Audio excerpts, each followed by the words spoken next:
سلام دوستان عزیز، امید 400 من باشین. شما رو خوش آمدید میگم به درس امروز ما. امروز درباره اره بحث میکنیم که چی است و چی کار انجام میده. اره دوستان عزیز شکل گذشته لیست ها می باشد که ما میتونیم چند قیمت در یک وریبل میتونیم بسازیم. مثلا قبل از این که ما یک چیز بسازیم باید بگیریم جدا وریبل، جدا ولیو بگیریم. اول مثلا میگیم A میشه اپل، اپل APPLE اپل کاما، یا جدا میکنیم میگیم B یا V. B چی میشه؟ B میشه کات یا کار، هر چی که شما بخواین. و C مجبور هستیم یک وریبل دیگه بگیریم، مثلا میگیم کالون یا کالر. در قسمت میایم، در قسمت که رساندیم باز مجبور هستیم دانه دانه دانه بیایم یا لیا را پرینت کنیم تا بر ما نشانش بده. پرینت مثلا پرینت بی بگوییم، پرینت سی بگوییم. به شکل این وقت ما زیاد ضایع میشه. در قسمت سی هم بگوییم. اگه حالی رن کنیم برای ما نشانش میده، وقت ما را گرفت. بدون از اینکه ما بیاییم این کار انجام بدیم ما میتونیم که اول یک وریبل بگیریم، مثلا اپل، مثلا هلو. هلو مساوی از اینم در بین اسکوئر برکتش میگیریم، میگیم اپل کاما بنانا یا کاما کار کاما دیگه چی داریم؟ کالر. کالر فقط پرنت هلو را میکنیم. هلو. دیدین دوستان عزیز در قسمت چقدر وقت ما ضایع شد؟ در قسمت وقت ما کم ضایع شد. اگه این را رنگ کنیم 2.15 اکسی میشه، مگم این شکل آسان تر است که ما به نام اره یادش میکنیم. اره چی است؟ اره یک وریبل خاص است که میتونه چند ولیو را در یک حالت نگهداری کنه. مثلا x داره مساوی است به کار صفر. کار صفر چی است؟ برای ما نشانش میده. مثلا ما داریم که بخوایم در چی پیدا کنیم، ما بخوایم که از طریق اندکسینگ بتونیم در چیز دسترسی پیدا کنیم. مثلا ما عدد صفر را میخوایم. صفر چی است؟ صفر اپل است. مثلا اگر یک بنویسیم به ما کار نشان میده، دو بنویسیم کالر نشان میده. ما میفهمیم که برای ما از عدد صفر شروع میکنه. یا بخوایم یک ولیو چنج کنیم، مثلا در اینجا بیایم بگویم هلو، در قسمت بگویم هلو، هلو صفر بگویم. این مساوی است به مثلا DOG داگ. اگر دوباره بیایم رنگ کنیم برای ما داگ نشان میده.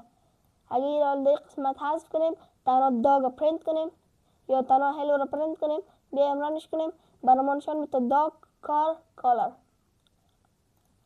و اگر بخوایم لن یا عدد بخوایم مثلا بگویم چند تا شای از داخل از این که برای ما نشان بده، میگیم لن و در بین پرانتز یا قوس ها میتیمش، قوس های کوچک. و این شکل سه دانه داریم. چطور سه دانه داریم؟ 1 2 3.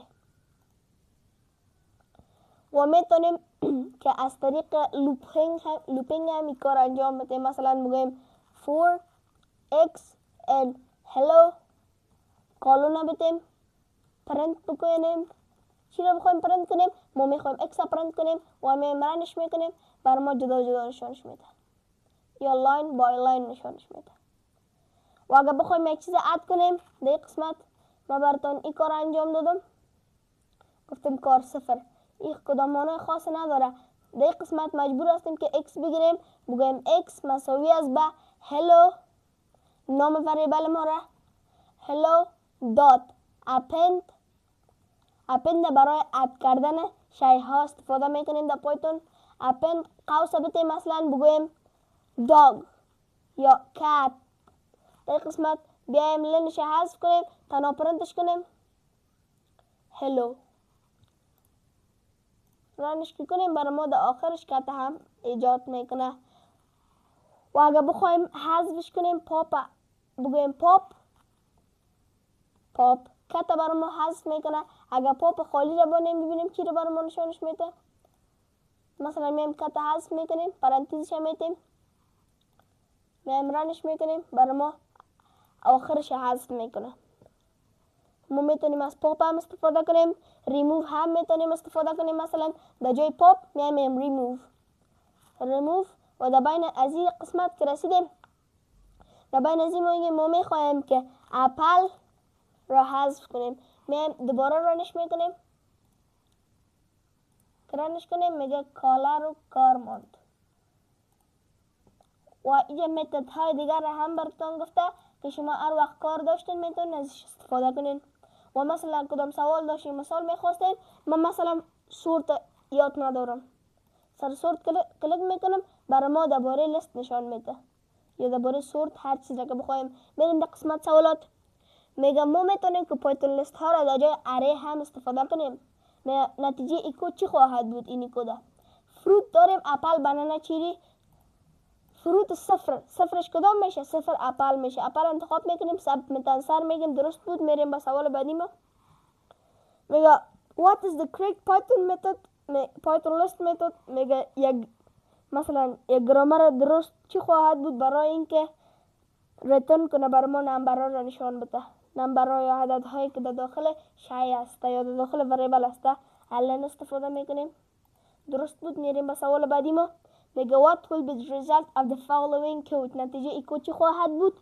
فروت، اپل، بنانا، چیری، لینا، فروت.